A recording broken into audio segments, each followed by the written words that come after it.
अनिल देशमुख साहेब हे राज्याचे गृहमंत्री होते त्यावेळेला आणि झेड+ दर्जाची सुरक्षा व्यवस्था होती. त्यामुळे त्यांच्याकडे त्यांनी बोलवल्याशिवाय मी जाऊ शकत नव्हतो.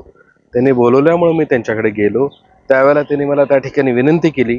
या देशाचे गृहमंत्री आदरणीय अमितभाई शहा आणि त्यावेळेचे तत्कालीन विरोधी पक्षनेते देवेंद्रजी फडणवीस साहेब यांना त्या ठिकाणी सांगून या माझ्या ज्या अडचणीत त्यात काय मदत होत असेल तर करावी, अशा पद्धतीची त्यांनी त्या ठिकाणी मला विनंती केली. आणि अशा प्रकारे अनिल देशमुख यांचा खोटारडेपणा पुन्हा एकदा उघडा पडलेला आहे. अनिल देशमुख यांनी काही दिवसांपूर्वी आरोप केला होता की देवेंद्र फडणवीस यांनी त्यांच्या एका खास माणसाला माझ्याकडे पाठवलं आणि मला दबावात आणण्याचा प्रयत्न केला. त्यांचं म्हणणं असं होतं की मी उद्धव ठाकरे आणि आदित्य ठाकरे यांच्या विरोधामध्ये लेखी जबाब द्यावा, जेणेकरून उद्धव ठाकरे आणि आदित्य ठाकरे यांच्यावर कार्यवाही करायला देवेंद्र फडणवीसांना संधी मिळेल. मात्र मी तसं केलं नाही. अनिल देशमुखांनी आपण कसे सच्चे आहोत, प्रामाणिक आहोत, इमानदार आहोत हे सिद्ध करण्याचा आपल्या बोलण्यातून प्रयत्न केला. त्यांनी पुरावे कुठलेच दिले नाहीत. मात्र अनिल देशमुख यांनी ज्यांचा उल्लेख केला होता ते समित कदम म्हणजेच देवेंद्र फडणवीस यांचे जवळचे सहकारी,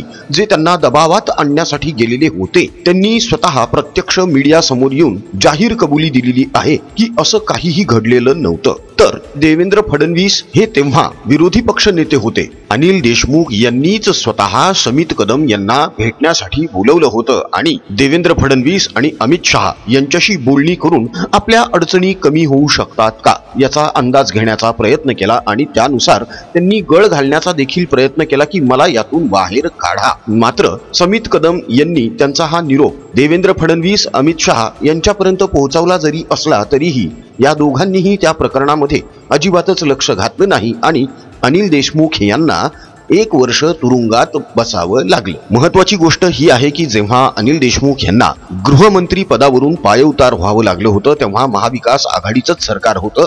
उद्धव ठाकरेच तेव्हा मुख्यमंत्री होते. अनिल देशमुख यांना महाविकास आघाडीच्या सरकारच्या कार्यकाळातच अटक झालेली होती.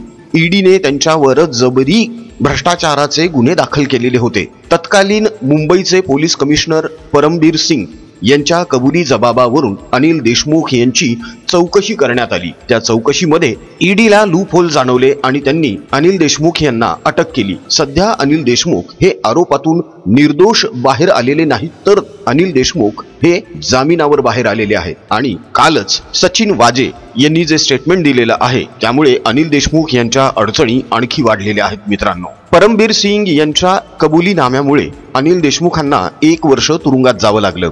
आता तर सचिन वाजे स्पष्ट म्हणत आहेत की मी माझी नार्को टेस्ट करायला सुद्धा तयार आहे. अनिल देशमुख यांनीच मला 100 कोटी रुपयांची वसुली करण्याचे आदेश दिलेले होते आणि ते सगळे पैसे मी वसूल करत होतो. अनिल देशमुख यांच्या स्वीय सहाय्यकाकडे मी ते पैसे सुपूर्द करायचो आणि तो ते पैसे अनिल देशमुख यांना द्यायचा.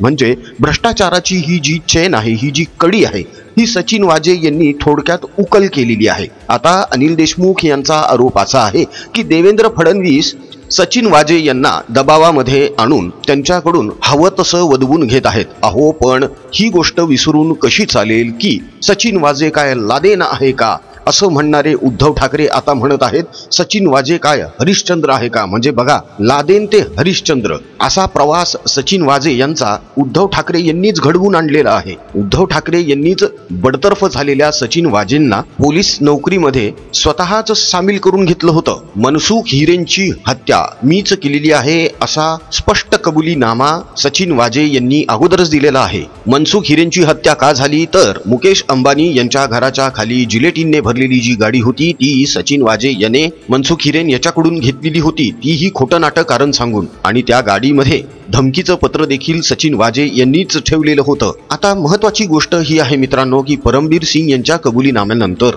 अनिल देशमुख यांना तुरुंगात जावं लागलं होतं. तेव्हा आता निवडणुकीच्या तोंडावर सचिन वाजेमुळे अनिल देशमुख पुन्हा अडचणीत आलेले आहेत आणि कदाचित सचिन वाजेच्या कबुलीनाम्यानंतर अनिल देशमुख यांना परत एकदा तुरुंगामध्ये जावं लागतं की काय अशी परिस्थिती निर्माण झालेली आहे. कारण सचिन वाजे याला 100 कोटी वसुली प्रकरणातले सगळे धागेदोरे माहीत आहेत. शिवाय त्याच्याकडे तसे पुरावे देखील असण्याची शक्यता आहे. सचिन वाजे यांना जर असं वाटत असेल की मला एकट्याला आतमध्ये टाकून ही सगळी नेते मंडळी बाहेर मजा करत आहेत, मी एकटाच का शिक्षा भोगू, यांना सुद्धा बसवा हो माझ्या आजूबाजूला, असा विचार करून जर सचिन वाजे कबुलीनामा देत असतील तर यामध्ये देवेंद्र फडणवीस यांची खेळी कशी काय असू शकते?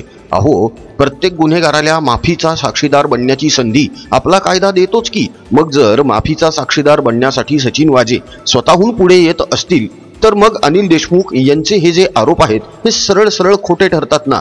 अनिल देशमुख, उद्धव ठाकरे हे आता परत एकदा खोटा नरेटिव्ह पसरवण्याचा प्रयत्न करतायत मित्रांनो. मात्र यांच्या या खोट्या नरेटिव्हला अजिबात बळी पडू नका. मनसुख हिरेन हत्या प्रकरण, सचिन वाजेंची 100 कोटी रुपयांची वसुली, हे सगळं कसं घडलेलं आहे हे महाराष्ट्राला आता चांगलंच माहीत झालेलं आहे. त्यामुळे या प्रकरणांवर उद्धव ठाकरे किंवा अनिल देशमुख यांनी कितीही पडदा टाकण्याचा प्रयत्न केला तरी तो निष्फळच ठरणार आहे. अनिल देशमुख कितीही म्हणत असले की ही देवेंद्र फडणवीस यांची चाल आहे, देवेंद्र फडणवीस यांनीच सचिन वाजे याला दबावात आणलेला आहे, पण एक गोष्ट अनिल देशमुख का विसरतायत? अरे भाई, आग लगी थी तभी तो धुआ निकला है ना. 100 कोटींची वसुली, मनसुख हिरेंची हत्या, ही प्रकरण जेव्हा गाजत होतं तेव्हा सभागृहामध्ये हेच अनिल देशमुख आणि उद्धव ठाकरे सचिन वाजेची बाजू घेऊन घशाच्या नसा ताणून ताणून सचिन वाजे कसा प्रामाणिक आहे हे सांगण्याचा आटोकाट प्रयत्न करत होते. आणि आता उद्धव ठाकरे आणि अनिल देशमुख हेच म्हणत आहेत की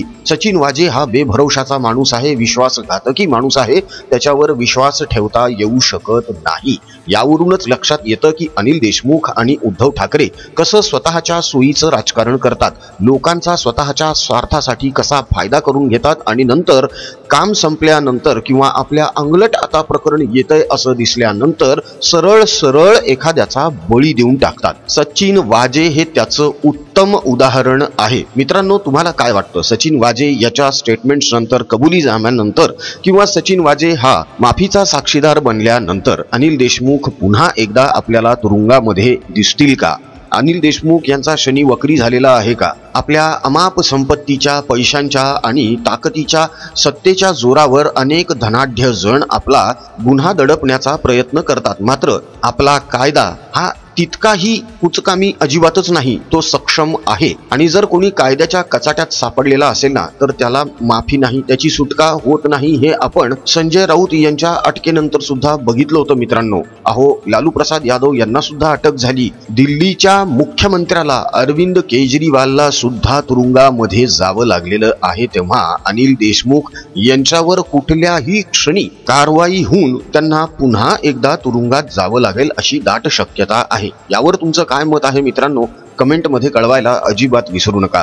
अजून जर महाप्रपंच या यूट्यूब चॅनलला तुम्ही सबस्क्राईब केलं नसेल तर प्लीज लगेच सबस्क्राईब करा. सोबतच बेल आयकॉन सुद्धा प्रेस करा, म्हणजे आमचे राजकीय विश्लेषणाचे नवनवे व्हिडिओज सगळ्यात अगोदर तुमच्यापर्यंत पोहोचतील. या व्हिडिओच्या डिस्क्रिप्शन बॉक्समध्ये आम्ही आमच्या भारत प्रपंच या हिंदी यूट्यूब चॅनलची लिंक दिलेली आहे. त्या लिंकला क्लिक करा आणि महाप्रपंच प्रमाणेच भारत प्रपंच या हिंदी यूट्यूब चॅनलला सुद्धा सबस्क्राईब करा. आपल्या राज्यामध्ये सध्या काय राजकारण चालू आहे हे सगळ्यांना कळावं आणि प्रत्येकाने राजकीय साक्षर होऊन सत्सत विवेक बुद्धीने मतदान करावं, यासाठी आम्ही ही जनजागृतीची मोहीम सुरू केलेली आहे. तेव्हा आमच्या व्हिडिओजला जास्तीत जास्त लाईक करा आणि आपल्या मित्रपरिचितांमध्ये जास्तीत जास्त प्रमाणावर शेअर करून या मोहिमेला थोडासा हातभार लावा. मित्रांनो, सहकार्य करा, पाठिंबा द्या. तुमच्या आशीर्वादांची आम्हाला अत्यंत गरज आहे. आजचा व्हिडिओ कसा वाटला हे कमेंटमध्ये कळवायला अजिबात विसरू नका. आमचा कमेंट बॉक्स तुमच्या प्रतिक्रियांची आतुरतेने वाट बघतोय. तेव्हा पटापट कमेंट करायला सुरुवात करा. राजकीय बातम्या, राजकीय घडामोडी आणि राजकीय अपडेट्स रंगतदार पद्धतीने जाणून घेण्यासाठी बघत रहा महाप्रपंच.